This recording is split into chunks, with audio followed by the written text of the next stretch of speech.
दोस्तों, मेरा नाम राशिद ज़हीर है और आप देखें मेरा न्यूज़ चैनल जिसका नाम है न्यूज़ 9 टीवी। पाकिस्तान के हालात बहुत ज़माने से ख़राब चल रहे थे। इमरान खान को हटाने की बात की जा रही थी, इमरान खान को वहाँ से हटा दिया गया है। जो नो कॉन्फिडेंस मोशन लाया गया था उनकी लोकसभा में, वहाँ पर 174 वोटें इमरान खान के ख़िलाफ़ पड़ी और इमरान खान अब वहाँ के वज़ीर आज़म नहीं रहे, शहबाज शरीफ वहाँ पर बनेंगे। मैं ये ख़बर आपको बहुत पहले भी दे सकता था, लेकिन मुझे कुछ ज़्यादा ज़रूरी नहीं लगी। एक दूसरे देश का मसला है, इसमें एक ख़ास बात नज़र आती है। बहुत पहले आपको याद होगा, मैंने आपको एक बार ख़बर बताई थी कि पाकिस्तान के अंदर एक मंदिर को तोड़ दिया गया था। वहाँ के जो जज थे उन्होंने उन लोगों को तोड़ने वालों पर जुर्माना लगा और लगभग पाकिस्तानी करेंसी में 2 या 2.5 करोड़ रुपया इकट्ठा उन्हीं से किया गया। और फिर पाकिस्तान की कोर्ट ने यह कहा कि साहब, जितनी जगह इनको चाहिए, जिस जगह चाहिए उतनी जगह उनको मिले। और फिर वो जज उस मंदिर के बनने के बाद किसी ख़ास हिंदुओं के प्रोग्राम में उसका इफ्तिताह भी करने गया था और इमरान खान ने भी उसमें इंटरवीन किया था और कहा था कि उन लोगों के वहाँ के जो वज़ीर आला थे जो उस स्टेट के, कि सख्त से सख्त कार्रवाई की जाए। पाकिस्तान की कोर्ट का आदेश था। अगर इमरान खान इस बात को नहीं मानते तो पाकिस्तान लॉ के मुताबिक एक आर्टिकल 6 है वहाँ पर, उसके मुताबिक उन पर जो है गद्दारी का एक उस पर इल्ज़ाम आ जाता और उनकी जो पार्टी है PTI उसको भी ख़त्म कर दिया जाता। बहरहाल वो 155 या 135 उनके मेंबर हैं और वो जो है सरकार वहाँ से चली गई। अब शहबाज शरीफ शायद बन जाएंगे, वो एक अलग मसला है कि वो देश में क्या है। लेकिन वहाँ की जो कानून है वो मैं आपको बताना चाहता हूँ कि वहाँ की अदालत है। मैं हालांकि उस वाले वक्तव्य के साथ नहीं जाऊंगा, लेकिन वहाँ की अदालतों ने एक बार कहा कि क्या आप इसको भारत की कोर्ट समझते हैं? मैं अपनी कोर्ट पर फ़ख्र करता हूँ, इस जवाब को भी मैं उनका कंडेम करता हूँ। लेकिन वहाँ की कोर्ट्स दुनिया के अंदर जो विकीलीक्स, पनामा लीक्स जो था, उस पनामा पेपर्स का जब खुलासा हुआ जिसमें भारत के बहुत सारे लोग शामिल हैं।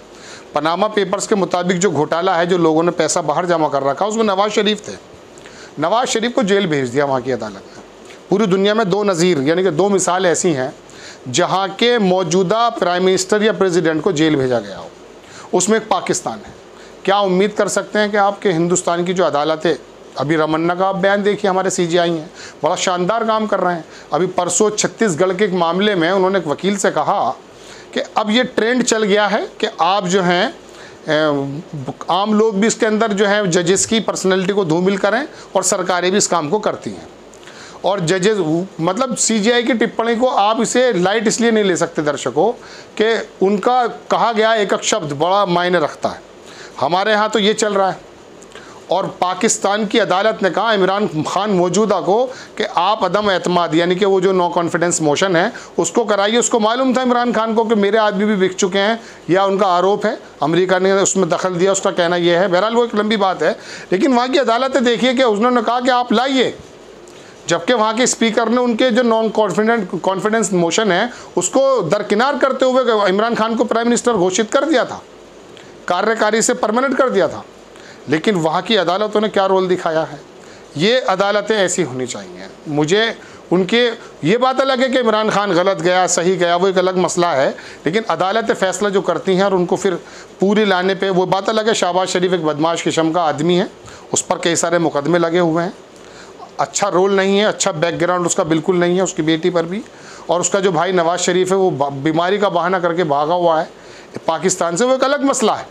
लेकिन इमरान खान के तमाम चीज़ें बंद करने के बावजूद भी उसको अदालत ने वहाँ पर जो हुक्म दिया उसको मानना पड़ा और वहाँ से वो हटा। पहली बार पाकिस्तान के इतिहास में ये हुआ है। चलिए, तो पाकिस्तान की खबर है। अब मैं आपको थोड़ी बाज़ार की खबर बताता हूँ। रूस 45 दिन लगभग हो गए हैं इस समय यूक्रेन से लड़ते हुए।